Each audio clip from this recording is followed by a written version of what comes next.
Aujourd'hui, je vais vous parler de la saison 1 de la série Air of the Night. Attention aux spoilers, soyez prudents. L'histoire suit l'héritier qui, après avoir découvert ses pouvoirs, se retrouve plongé dans un monde rempli de vampires et de rivalités entre clans. Alors qu'il tente de naviguer dans les intrigues politiques et de maîtriser ses nouvelles capacités, il croise des alliés inattendus et des ennemis redoutables, notamment des vampires assoiffés de pouvoir. Préparez-vous à suivre un voyage captivant, où l'héritage et le destin se confrontent dans un univers mystérieux et dangereux, peuplé de créatures nocturnes. Le drame commence en 1889, dans un monde où les vampires existent. Il y a 13 rubis rouges, chacun doté d'un super pouvoir unique. Cependant, la plupart de ces rubis ont disparu lors d'une guerre de clans de vampires. Il n'en reste que quelques-uns, protégés par différents clans de vampires. L'un de ces rubis était entre les mains de la grand-mère de la jeune Alisa, membre d'un clan de vampires allemands. Ce clan Vamala, qui se nourrissait de sang, vivait incognito dans une petite ville, se confinant dans leur minuscule chambre, s'aventurant rarement à l'extérieur. Chaque fois qu'un petit oiseau volait, Alisa était ravie. Incapable de supporter plus longtemps son existence de cage, elle ouvrit la fenêtre pendant que son père était absent. Son frère essaya de l'arrêter, mais Alisa était déterminée. Elle grimpa sur le toit, saluant avec enthousiasme les enfants dans la rue en contrebas alors qu'elle traversait le ciel nocturne. Surpris par un garçon humain tenant un livre d'un auteur qu'elle admirait, Alisa entama une conversation agréable avec lui. Cependant, lorsque le garçon lui prit la main, Alisa ne put empêcher ses crocs non brossés de se montrer. Elle se détourna rapidement, faisant semblant d'avoir mal aux dents. Le garçon entra à l'intérieur pour chercher des médicaments, mais Alisa saisit l'occasion pour fuir pour sa vie de vampire. Courant à travers le brouillard, Alisa sauta dans une rue animée et ramassa une belle orange sanguine, sans savoir qu'elle devait la payer. Le propriétaire du stand l'attrapa et Alisa montra instinctivement ses crocs d'une manière menaçante. Réalisant qu'elle était un vampire, le propriétaire du stand cria à l'aide. Alisa s'enfuit en courant, poursuivie par quelqu'un brandissant une croix. Elle n'eut d'autre choix que d'escalader un mur pour rentrer chez elle, révélant par inadvertance l'emplacement de toute sa famille. S'excusant frénétiquement, le père d'Alisa regarda par la fenêtre pour voir une foule se rassembler. Il alla réveiller leur grand-mère de son cercueil, qui sentit instantanément les odeurs familières d'argent et d'ail. Les Masques Rouges, un groupe de chasseurs de vampires, étaient arrivés. Le frère d'Alisa la retint, s'interrogeant sur son intérêt pour le monde extérieur. Réticente à révéler la vérité, Alisa fut poussée à placer la main de son frère sur sa poitrine, révélant un battement de cœur humain. À ce moment-là, leur père aperçut Calvina en bas, qui est une redoutable chasseuse de vampires déterminée à détruire tous les vampires. La situation devenant désastreuse, la grand-mère d'Alisa activa le rubis rouge, envoyant un signal de détresse au chef des clans de vampires. Elle alluma ensuite les rideaux avec un candélabre, exhortant la famille à s'échapper. Cependant, à mi-chemin, Alisa sentit une palpitation cardiaque soudaine.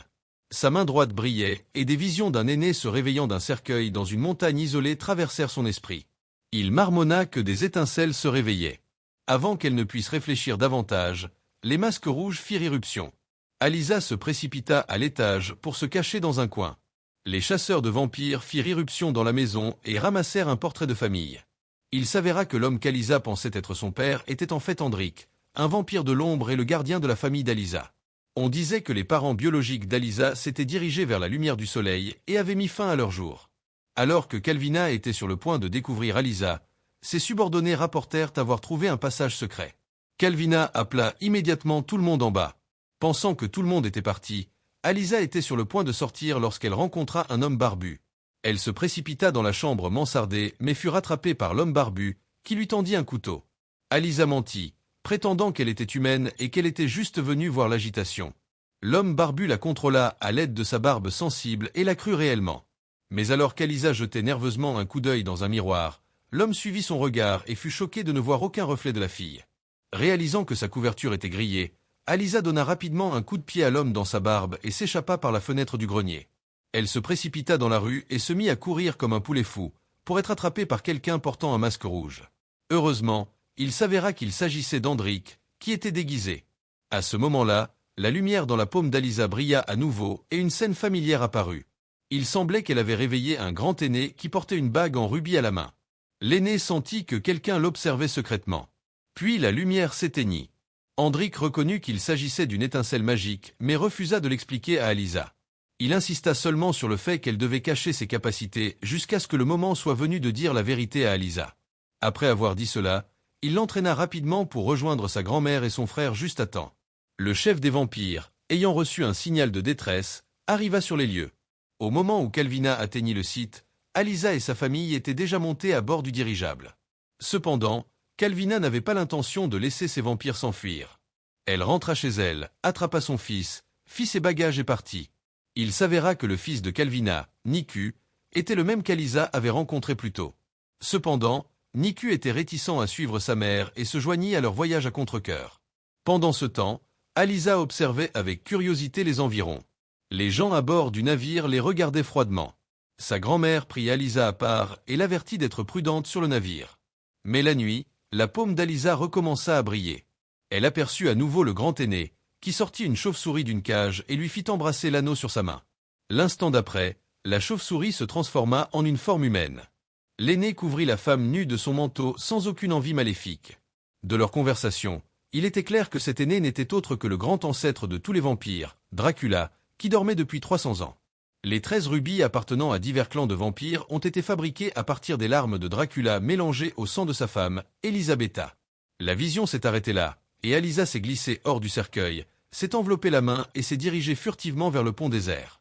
Cette liberté sans précédent l'a enthousiasmée, jusqu'à ce qu'un garçon, Lars, du clan Dra, la prenne soudainement à part et communique par télépathie, l'avertissant qu'ils ne doivent pas laisser le chef les voir errer. Dans les grands clans, seul le clan Dra pouvait lire dans les pensées, connu pour sa cruauté impitoyable. Alisa a immédiatement détesté la personne en face d'elle, en particulier le chef, qui avait volé de nombreux rubis pendant les guerres des clans de vampires. Entendant ses pensées, Lars révéla qu'il était le fils du chef. Alisa s'excusa maladroitement, mais Lars retourna rapidement à la cabine. Hendrik la ramena ensuite dans sa chambre. Alors qu'Alisa était sur le point de se reposer, l'étincelle jaillit à nouveau. Elle vit Dracula à genoux devant une statue d'Elisabetta, cherchant à récupérer les 13 rubis pour faire revivre son amant. Dracula tendit alors sa bague à Batwoman, lui demandant de récupérer les rubis sur le navire. En cas de succès, Dracula promit de libérer toutes les chauves-souris. La Batwoman avala la bague, reprit sa forme originale et s'envola dans le ciel comme un rat volant. Alisa réalisa que le navire était en danger. Soudain, un garçon aux yeux bleus s'approcha d'elle, l'informant que le navire avait accosté sur la côte de sa famille et l'invita à dîner. Son frère jouait avec une souris et les autres enfants regardaient Alisa avec dédain. Lars demanda à Alisa de se présenter. Son nom de famille, Vialia, n'apporta que plus de ridicule alors qu'il méprisait la famille d'Alisa. Le garçon aux yeux bleus, la défendant, jeta une Bible sur Lars, qui fut immédiatement brûlé par le livre. Le garçon aux yeux bleus ramassa la Bible, révélant qu'il était l'héritier du clan Nosferu, qui était immunisé contre le pouvoir de la Bible bien qu'il soit des vampires. Enragé, Lars le souleva par télékinésie et ses sœurs éclatèrent de rire. L'autre garçon, Malcolm, du clan Virad, se joignit à la fête, utilisant la foudre de sa paume pour soulever la jupe de la fille, et une bagarre éclata. Alisa, qui n'était pas du genre à reculer, se jeta courageusement sur Lars pour protéger sa nouvelle amie, transformant la salle à manger en chaos jusqu'à ce que le chef intervienne.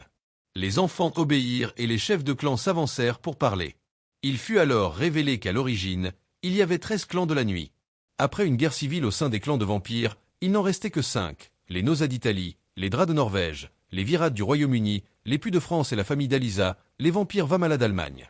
Pour résister aux masques rouges et s'assurer un avenir prospère et pacifique, ils décidèrent de fonder une école où les héritiers des 5 clans de vampires pourraient apprendre et partager leurs capacités. Pendant ce temps, Batwoman s'envola vers les quais où les enfants faisaient leurs adieux à leur famille. Elle repéra immédiatement les rubis et communiqua par télépathie avec le lointain Dracula. De manière inattendue, l'ombre de Dracula apparut brusquement. Il s'avéra que Dracula possédait les rubis de la lignée du clan de Batwoman, permettant à son ombre de se déplacer librement et de garder un œil sur Batwoman à tout moment. La femme reprit sa vraie forme, se cacha dans le véhicule du chef et suivit le groupe qui partait. Sur le navire, les héritiers vampires commencèrent leur cours.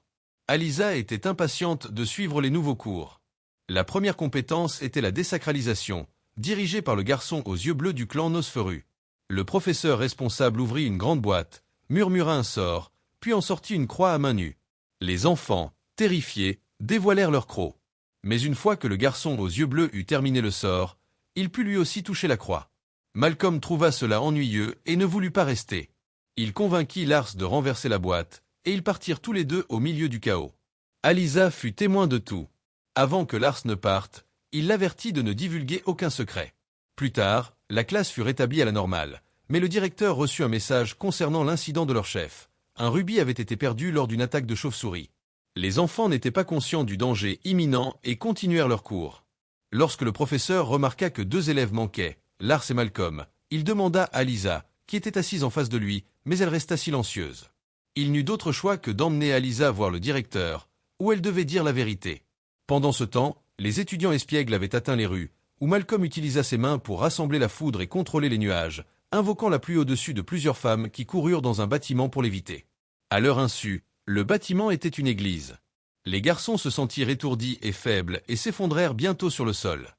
Une religieuse, pensant qu'ils étaient possédés, aspergea Malcolm d'eau bénite.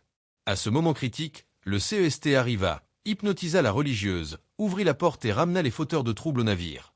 Le directeur vampire les punit d'1 semaine de devoir.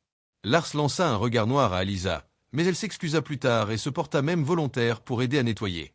Lars ne comprenait pas les intentions d'Alisa et essaya de lire dans ses pensées, seulement pour voir Dracula dans ses pensées. Avant qu'il ne puisse demander, Hendrik, qui n'était pas parti avec la grand-mère d'Alisa, emmena Alisa pour lui tenir compagnie. De retour sur le bateau, la comtesse arrêta Alisa, révélant qu'elle connaissait sa mère et qu'Alisa avait un battement de cœur. Le cœur lourd, Alisa retourna à son cercueil, qui la transporta directement à l'endroit où se trouvait Dracula. Le grand vampire était dans une taverne, et remarquant la présence d'Alisa, réalisa qu'elle espionnait. Il la renvoya de force à son emplacement d'origine. Au réveil, Dracula avait vidé toute la foule de la taverne, retrouvant son apparence de jeunesse. Il s'approcha du bar, réveilla l'un des hommes et lui demanda de l'aider à chercher les rubis. Au moment où Dracula était sur le point de révéler l'emplacement, il sentit qu'Alisa le surveillait et coupa la connexion, la laissant sans information cruciale. Soudain, quelqu'un frappa à son cercueil. Alors qu'elle ouvrait le couvercle, la sœur de Lars lui éclaboussa le visage d'eau. Alisa, découvrant ses crocs, se jeta sur elle mais ne fit pas le poids face aux sœurs et fut brutalisée. Plus tard dans le cours, Alisa regarda fixement son cahier, se souvenant de la dernière fois où elle avait vu sa mère, qui semblait également avoir une étincelle brillante dans les mains. Le directeur remarqua sa distraction et l'appela pour lui présenter les capacités de son clan Vialia. Avec beaucoup de difficultés, Alisa mentionna que le pouvoir d'un clan de vampires était l'amour, ce qui fut accueilli avec moquerie par ses camarades de classe. Le directeur lui demanda de s'asseoir et de prêter attention, puis continua à présenter les capacités des 13 clans de vampires d'origine, y compris le clan néerlandais Tova, qui pouvait naviguer dans l'eau, une compétence inestimable pour les vampires qui ne savaient pas nager. Pendant ce temps, Dracula ramait sur un bateau Tesla manuel avec son serviteur, sentant le rubis du clan Tova. Il jeta le serviteur dans l'eau, lui ordonnant de récupérer le rubis en dessous. Alisa fut secrètement témoin de tout l'événement. Lars, remarquant son regard préoccupé, essaya de lire à nouveau dans ses pensées, mais vit de manière inattendue des souvenirs de sa mère. Réalisant qu'il sondait ses pensées, Alisa l'arrêta rapidement et quitta la salle à manger avec son plateau. Elle descendit dans les quartiers de l'équipage, trouva Hendrik et le pressa de lui donner des détails sur la vie de sa mère. Il lui révéla que son père était mort dans une guerre de clans et que, incapable de supporter la perte de son bien-aimé, sa mère avait choisi de se désintégrer sous le soleil. Déroutée, Alisa se demanda si c'était ça l'amour. Elle interrogea ensuite Hendrik à propos de l'étincelle magique dans ses mains, mais il refusa de lui expliquer, lui demandant seulement de la garder secrète car l'étincelle chercherait un nouvel hôte. Frustré par son secret, ils se séparèrent en mauvais termes. De retour en classe, Alisa ouvrit une armoire et en sortit une bouteille d'eau bénite, prévoyant de donner une leçon aux sœurs DRAA en échangeant leur parfum avec. Le lendemain matin, lorsqu'elles vaporisèrent le parfum, elles furent effectivement brûlées par l'eau bénite. Lars réalisa qu'Alisa était derrière tout ça, mais choisit de ne pas l'exposer publiquement. Pendant ce temps, le directeur remit le rubis à la comtesse, demandant à sa femme de le garder en sécurité. La Batwoman surveillait secrètement ses actions et rendit immédiatement compte à Dracula. Cependant, le maître lui ordonna de laisser le rubis tranquille et de se concentrer plutôt sur la collecte de détails sur Alisa. À ce moment-là, une fille accompagnée d'un loup courut sur le navire, provoquant l'attention de tout le monde et la levée des crocs, croyant qu'il s'agissait d'un métamorphe, car les loups-garous étaient considérés comme éteints. La fille se présenta comme étant Ivy, une descendante du clan Lyanna. Malgré le scepticisme du directeur, Lars confirma par lecture de pensée qu'elle disait la vérité. Ivy expliqua que le loup n'était pas son animal de compagnie, mais son frère. Le directeur accepta de laisser Ivy rester à l'école. La plupart des autres nourrissaient de l'hostilité envers les loups-garous, mais Alisa s'approcha d'Ivy et se lia d'amitié avec elle. Elles finirent naturellement par être des colocataires de bureau. Quand Ivy voulut copier les notes d'Alisa, Alisa les lui tendit, oubliant que ses gribouillis sur les étincelles magiques et les visions se trouvaient également dans le cahier. Une chauve-souris cachée à proximité vit le carnet. La leçon d'aujourd'hui portait sur la distinction des vampires, principalement divisés en deux catégories, les vampires de lignée et les ombres. Les vampires de lignée sont nés de la lignée de Dracula, tandis que les ombres sont des humains transformés sans super-pouvoir et doivent obéir aux vampires de lignée. Lars a même qualifié les ombres des « esclaves », un terme qu'Alysa n'aimait pas. Leur désaccord a dégénéré en une dispute télépathique au cours de laquelle Ivy a demandé si elle et Lars étaient un couple. Lars a rougi à la suggestion, mais Alysa l'a immédiatement nié. Alors que la journée touchait à sa fin, Alysa, qui n'est généralement pas du genre à se faire des amis facilement, s'est retrouvée à s'entendre à merveille avec Ivy. Cette nuit-là, Alysa était allongée dans son cercueil, incapable de dormir, son esprit concentré sur les étincelles dormantes dans sa main et ne sachant pas comment les activer. Prévoyant de faire des recherches à la bibliothèque, elle a réveillé le garçon aux yeux bleus pour lui demander son chemin. Le garçon a accepté de lui dessiner une carte. Lars, entendant leur chuchotement, suivit furtivement Alysa, pour ne pas être en reste, tandis que Badgir le battait ses lourdes ailes pour la rattraper. Cependant, Alysa ignorait que le véritable danger n'était pas ces deux-là, mais la chasseuse de vampires, Calvina, qui était également arrivée en ville. En suivant la carte, Alysa entra dans la bibliothèque, où Badgir se transforma en sa forme humaine à côté et espionna Alysa à travers la vitre alors qu'elle cherchait des livres sur Dracula. Étonnamment, elle en trouva un. À ce moment-là, le fils de Calvina, Niku, vint également acheter un livre, et les deux amoureux des livres furent ravis de se revoir. Lars, jaloux, les regarda quitter ensemble la bibliothèque pour déjeuner, en riant et en discutant. La Badgir leur rapporta à Dracula le livre, qui semblait contenir des informations cruciales. Dracula lui ordonna de le détruire au plus vite. De retour avec Alysa, Niku avait choisi un restaurant sous le soleil. Ne voulant pas refuser son invitation, Alysa le suivit avec un parapluie à la main. Ils s'assirent à la table, discutant, et Alysa impressionna Niku en commandant un plat italien. Excité, Niku lui saisit la main, ce qui rendit Lars furieux. Il quitta le restaurant en colère, frôlant Batwoman. La Batwoman se faufila dans la cuisine, attrapa une serveuse et s'habilla en uniforme pour nettoyer les tables. Cependant, lorsque la chef découvrit un corps sur le sol et hurla comme un cochon qu'on égorge, Batwoman réalisa que la situation était désespérée. Elle attrapa le livre et courut. Alysa et Niku la poursuivirent, sprintant dans les rues mais furent bientôt encerclés par la police. Alysa et Niku furent arrêtés. À ce moment-là, un policier entra dans le bureau, mentionnant une serveuse qui avait été mordue et dépouillée. Alysa soupçonna que le voleur de livres était le meurtrier, probablement pas humain, et savait qu'elle devait s'échapper rapidement. Niku essaya de crocheter la serrure avec un fil, tandis qu'Alysa pliait de force les barreaux de fer. Réalisant que sa force était anormale, elle réinséra les barreaux et dit à Niku que la clôture était lâche mais qu'elle avait besoin de son aide. Avec un léger effort, Niku plia les barreaux et Alysa le complimenta sur sa force alors qu'il sortait par la fenêtre et s'enfuyait dans les ruelles. Cependant, il n'était pas allé bien loin avant qu'Alysa ne voie la police se disputer avec les masques rouges, avec Calvina parmi eux. Elle savait qu'elle devait retourner au navire de toute urgence. Malgré sa réticence, Niku la serra dans ses bras et organisa un rendez-vous le lendemain. C'était la première fois qu'Alysa ressentait de la chaleur et la lumière dans sa main s'allumait à nouveau. Elle se vit alors ouvrir une grotte, marcher jusqu'à un nœud de corde et l'attraper, la transportant instantanément sur une côte avec sa famille et ses amis autour, même ses parents. Alysa versa une larme, paniquée car les vampires ne sont pas censés pleurer comme un bébé humain géant. Quand Alysa revint au navire, elle trouva le directeur en train de compter les têtes. Quelques heures auparavant, le chef de la police avait discuté d'un accord de gentleman avec le directeur. Tant que les vampires n'attaquaient pas les habitants de la ville, ils seraient laissés tranquilles. Ils n'interviendraient pas, mais la mort de la serveuse avait perturbé la paix et le directeur voulait identifier le meurtrier. À ce moment-là, Ivy trouva Lars et lui demanda de l'aider avec Alysa, sachant qu'il se souciait d'elle. Dur à l'extérieur mais doux à l'intérieur, Lars se téléporta derrière Alysa et lui ordonna de monter à bord par tribord. Alysa suivit son conseil, tandis qu'Hendrik s'inquiétait de ne pas la trouver. La seconde suivante, Lars se pavana sur le navire, attirant l'attention de tout le monde, ce qui permit à Alysa de se fondre dans la foule. Malheureusement, Lars finit par être enfermé dans la cale du navire. Un professeur portant une valise entra dans la cale, dans l'intention de tourmenter Lars. Il sortit une croix, mais Lars récita rapidement un sort pour neutraliser sa sainteté.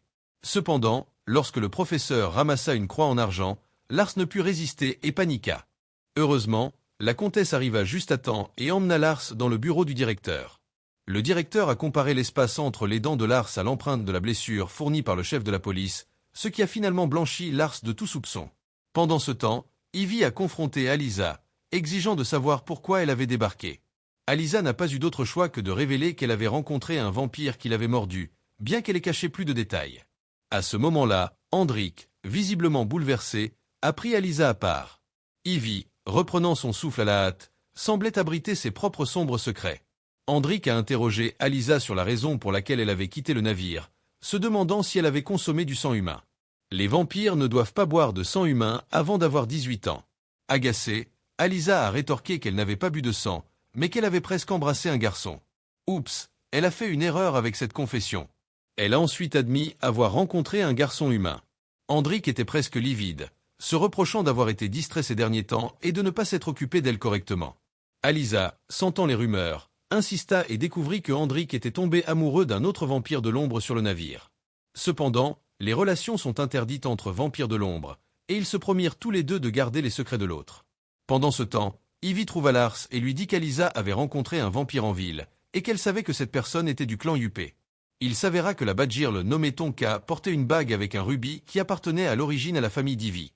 À ce moment-là, Alisa arriva sur le pont. Ivy était sur le point d'entamer une conversation lorsque soudain la main d'Alisa brilla et dans une vision, elle vit Dracula attraper un nœud de corde et entrer dans une illusion de bord de mer. Avec son arrivée, le monde s'éclaira et tonna, faisant sortir les parents d'Alisa de son esprit. Elle se réveilla de la vision en larmes, et étrangement, même Dracula semblait ému. Quel pouvoir possédait cette fille? À ce moment-là, Alisa, ne sachant pas comment expliquer ses larmes, s'enfuit du pont mais fut rattrapée par la comtesse. La comtesse emmena Alisa dans son bureau pour vérifier ses dents, qui ne correspondaient pas aux marques de morsure de l'agresseur. Alisa retourna dans la salle de classe où Lars et Ivy s'approchèrent, lui proposant de garder le secret sur ses pleurs. Lars savait que l'éclat de lumière était une étincelle magique, une force dont son père lui avait dit qu'elle pouvait anéantir toute la race des vampires. À ce moment-là, le comte entra dans la salle de classe, confirmant que tous les vampires du navire avaient été lavés de tout soupçon concernant l'agresseur qui avait mordu Alisa. Quelqu'un n'était pas parmi eux. À leur insu, la chauve-souris se cachait dans la salle de classe, transformée en une petite souris sur le sol. La leçon d'aujourd'hui portait sur la capacité de la famille Pugh à communiquer avec les animaux, enseignée par l'air. Malcolm se moqua de cette capacité, mais la comtesse, agissant de manière décisive, le traîna jusqu'à la fenêtre et ouvrit les rideaux. Malcolm poussa un cri aigu lorsque la lumière le brûla. L'héritier Pugh libéra un essaim de papillons de nuit et récita un sort. Les papillons bloquèrent rapidement la fenêtre, sauvant Malcolm. La comtesse lui rappela de se souvenir de la leçon d'aujourd'hui. Après le cours, Alisa et ses amis se dirigèrent vers les ponts inférieurs du navire. Ivy informa Alisa qu'elle avait vu Dracula transformer Tonka et avait regardé Tonka avaler une bague en rubis. Ivy avait suivi Tonka sur le navire, avec l'intention de récupérer le rubis et de partir, quel que soit le sort de ceux qui étaient à bord. Cependant, l'attitude d'Alisa a changé la vie d'Ivy, et elle a décidé de rester et d'aider Alisa à découvrir les secrets. Alisa a révélé à Hendrik que quelqu'un cherchait le rubis, lui demandant de rester vigilant. Alors qu'Hendrik était impliqué dans une relation amoureuse avec la fille de l'ombre, Alisa ne pouvait s'empêcher de les avertir de faire profil bas. Hendrik prévoyait de demander l'approbation du conseil du clan pour que les vampires de l'ombre s'engagent dans des relations, malgré le risque de punition pour lui et la fille de l'ombre. Submergé par l'amour, Hendrik était profondément impliqué, ce qui a bouleversé Alisa. Elle est sortie en trombe, mais Hendrik l'a suivie, espérant qu'elle comprendrait ses sentiments. Juste à ce moment-là, un cri de la fille de l'ombre a résonné dans la pièce. Elle avait vérifié la sécurité du rubis lorsque Badgirl lui a tendu une embuscade. Au moment où ils sont arrivés, la fille de l'ombre était morte. Alors qu'Alisa poursuivait la Badgirl, le comte et la comtesse se réveillèrent trop tard, croyant à tort qu'Hendrik était responsable de la mort de la fille de l'ombre et le firent emprisonner ailleurs. Alisa perdit la trace de la chauve-souris en ville, mais tomba de manière inattendue sur la chasseuse de vampires Calvina et son fils Niku, qui l'invitèrent à dîner. Alisa était nerveuse, craignant que son identité de vampire ne soit révélée. Elle fut surprise de trouver le même livre chez Niku. Calvina, méfiante, tendit délibérément à Alisa un collier crucifix, mais Niku intervint et gronda sa mère lorsqu'il vit la main d'Alisa brûler à cause du crucifix. Alisa récita rapidement un sort qu'elle avait appris en classe, qui étonnamment fonctionna, lui permettant de porter le collier. Rassurée, Calvina leur permit de sortir. Alisa rendit le collier à Niku après une agréable conversation, mais Ivy se précipita, lui faisant signe d'attendre. Puis Alisa embrassa Niku avant de partir avec Ivy. En apprenant que la comtesse avait l'intention d'exécuter Hendrik, Alisa a confronté le directeur, qui a exigé des preuves que Hendrik n'était pas le meurtrier. Lars a utilisé sa capacité de lecture des pensées pour sonder les personnes présentes et a découvert que le directeur était au courant. Quelqu'un en voulait au rubis. Punir Hendrik avait deux objectifs, éviter la panique à propos des rubis ciblés et punir un vampire de l'ombre pour une romance non autorisée. Le trio décida de prouver l'implication de Dracula et Tonka, et le livre de la maison de Niku était un indice crucial. Il prévoyait d'aller en ville avec Alisa pour distraire Niku pendant que Lars et Ivy volaient le livre, qui relatait l'histoire de Dracula. Il est rapporté que lors d'une bataille, quelqu'un a trompé Elisabetta en lui faisant croire que son mari était mort. Accablée par le chagrin, elle a choisi de mettre fin à ses jours. Lorsque Dracula revint victorieux et la trouva morte, ses cris invoquèrent le diable. Dracula échangea son âme contre l'immortalité, mais Elisabetta ne supporta pas de devenir un monstre et refusa de vivre. Alors que Dracula tenait sa femme, ses larmes se mêlèrent au sang d'Elisabetta, créant 13 rubis. Le nœud de corde dans la vision d'Alisa était significatif. Si Dracula le détachait, les portes de l'enfer s'ouvriraient, ce qui pourrait potentiellement faire revivre Elisabetta. Cependant, si un vampire avec une âme humaine le détachait, cela pourrait mettre fin à toutes les vies de vampires. De plus, l'étincelle dans la main d'Alisa était un vestige de l'humanité de Dracula, lui permettant de le sentir. Pendant ce temps, Tonka, dans le but d'acquérir le rubis, ciblait le malheureux Malcolm. Elle séduisit facilement le garçon instable, et avec son aide, se cacha dans le manteau du frère d'Alisa. Pendant ce temps, Dracula arriva dans un cimetière où le rubis du clan Bove était enterré. Ce rubis pouvait lui donner l'intrépidité au soleil. Pour protéger le trésor, la famille avait scellé un faisceau de lumière solaire à l'intérieur du tombeau. Dracula devait attendre le bon moment. Lorsque la lumière disparaissait, il sautait pour récupérer le rubis pendant que ces vampires de l'ombre bloquaient la lumière du soleil à l'extérieur. Dracula réussit à obtenir le rubis. Invisible de lui, Alisa observait tout. Lars interrompit ses pensées, prévenant que quelqu'un approchait. Bientôt, la directrice apparut, lui demandant d'accompagner Hendrik dans son dernier voyage. Alors que la foule regardait, Hendrik marcha sur le pont. De manière inattendue, le frère d'Alisa serra la comtesse dans ses bras. Il s'avéra que c'était la batte dans sa poche, provoquant des méfaits. D'un mouvement rapide, le garçon arracha un rubis, et la comtesse, s'en rendant compte, se réveilla et se bagarra avec le garçon. Le rubis tomba au sol. Tonka en profita pour s'envoler hors de la poche, se transforma en humaine et attrapa la pierre. La comtesse se précipita pour lutter avec elle, mais personne ne fit attention à Hendrik sur le pont alors que le soleil était sur le point de se lever. Lars eut une idée et communiqua par télépathie avec Alisa, lui disant qu'elle et Dracula étaient désormais unifiés dans leur pouvoir. Par exemple, la capacité récemment acquise de résister à la lumière du soleil était désormais également la sienne. En entendant cela, elle se précipita sur le pont et poussa Hendrik dans la cabine. Elle se prélassait au soleil, indemne. C'était son premier contact avec la lumière du soleil. L'instant d'après, Tonka mordit le CEST, prit le rubis et s'envola comme une grosse chauve-souris. La blessure sur la main de la fille correspondait à la preuve, dissipant Hendrik de tout soupçon. Tout le monde fit ses adieux à la malheureuse fille de l'ombre. Hendrik incinéra personnellement son amant tandis que Tonka, tenant le rubis, partit dans une grotte pour faire son rapport à son maître. À la surprise de Dracula, Alisa pouvait désormais supporter la lumière du soleil. Il ordonna à Badgirl de continuer à voler des rubis et de garder un œil sur Alisa. Bientôt, Alisa entra dans une vision où elle vit Dracula parler sérieusement à l'esprit d'Elisabetta avec le rubis obtenu. Elle réveilla immédiatement le garçon aux yeux bleus et lui demanda quels étaient les pouvoirs du rubis de la comtesse. Les parents du petit garçon possédaient 2 rubis, l'un ayant été volé hier et l'autre permettant de communiquer avec les morts, ce qui fit comprendre à Alisa qu'elle pourrait parler à sa mère. Elle apprit à utiliser le rubis grâce au garçon aux yeux bleus, mais sa première tentative échoua. Au moment où elle s'apprêtait à quitter la cabane, découragée, l'esprit de son père apparut. Grâce à leur conversation, elle découvrit que son père biologique était humain, c'est pourquoi elle avait un cœur. Cependant, leur conversation fut interrompue en raison du pouvoir limité du rubis, mais Alisa était toujours ravie et partagea avec enthousiasme la nouvelle avec Ivy. Bientôt, Lars entra dans le restaurant, ignorant l'enthousiaste Malcolm, et se dirigea directement vers Alisa, inconscient de la déception de son ami. Les trois se rendirent au sous-sol pour confirmer les capacités d'Alisa, l'intrépidité au soleil, la natation, la conversation avec les morts et le contrôle des objets d'ombre. Ensuite, Hendrik a appelé Alisa pour lui demander pourquoi elle n'avait pas peur de la lumière du soleil, l'avertissant de ne pas être aveuglée par ses pouvoirs. Pendant ce temps, Tonka avait complètement contrôlé Malcolm, le tentant de boire du sang humain. Bientôt, un nouveau cours de télépathie a commencé, dirigé par les 2 sœurs du CEST, dans le but de découvrir les secrets d'Alisa. Alisa a subi le test de télépathie. Toutes ses pensées ont été exposées publiquement. Sa sympathie pour Ivy, son affection pour Lars et ses souvenirs d'un garçon humain mémorable, le tout révélé sans pitié. Humiliée, Alisa a versé des larmes, choquant tout le monde. Elle n'a plus pu le supporter et a frappé la sœur de Lars, puis a renversé une autre fille. Elle a même étranglé le CEST à distance, étant presque contrôlée par le pouvoir de Dracula en elle, jusqu'à ce que son frère la réveille à temps. Le cœur brisé, Alysa a couru hors de la salle de classe vers une partie déserte de la ville, espérant parler à sa mère, qui a refusé de se présenter. Alysa sauta alors dans la mer, mais même cela ne put la calmer. Elle finit par s'enfermer dans une cellule. Pendant ce temps, Ivy avait l'air solennel. Elle prit une paire de ciseaux et partit à la recherche de son frère, sur le point de révéler quelque chose d'important, mais s'arrêta en voyant Alysa. Il semblait qu'elle cachait des secrets. De l'autre côté, Dracula se retrouva en difficulté. Il fut confronté à un chasseur de vampires borgnes, armé d'un pistolet chargé de balles d'argent et portant un rubis. Le chasseur vint le chercher. Dracula ignora les avertissements de l'homme et jeta les rubis collectés dans une tombe.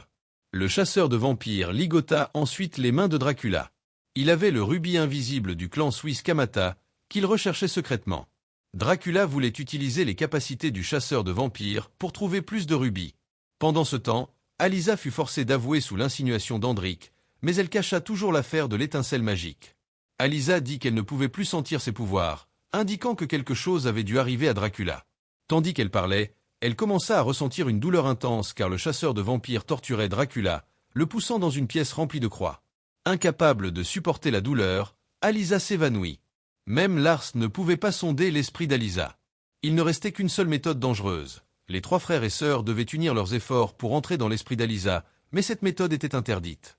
Lars n'avait vu son père l'essayer qu'une seule fois. Un faux pas pouvait le faire se perdre dans l'esprit d'Alysa. Le directeur débarrassa la pièce des objets non essentiels et Lars, sans hésitation, entra dans l'esprit d'Alysa, qui ressemblait à un labyrinthe géant. Il aperçut Alysa et se lança rapidement à la poursuite de la silhouette, mais la perdit. Soudain, Alysa vit des pièces éparpillées sur le sol. C'était son amant, Niku, assis en hauteur, en train de lancer des pièces. Lars, le voyant, ne put s'empêcher de se mettre en colère, mais Niku disparut en un clin d'œil. La voix d'Alysa venait d'un endroit sombre, cherchant continuellement l'aide de Lars. Le garçon, tenant une torche, chercha la source de la voix et découvrit des souvenirs de l'enfance d'Alysa. Sa mère, tenant la jeune Alysa dans ses bras, lui rappela qu'elle aussi détenait une étincelle magique. Mais l'instant d'après, ils réalisèrent qu'ils étaient surveillés et disparurent de l'endroit. Alors que Lars s'enfonçait plus profondément, il se vit embrasser Ivy, ce qui poussa la conscience d'Alysa à se demander s'il l'aimait vraiment parce qu'il embrassait maintenant quelqu'un d'autre.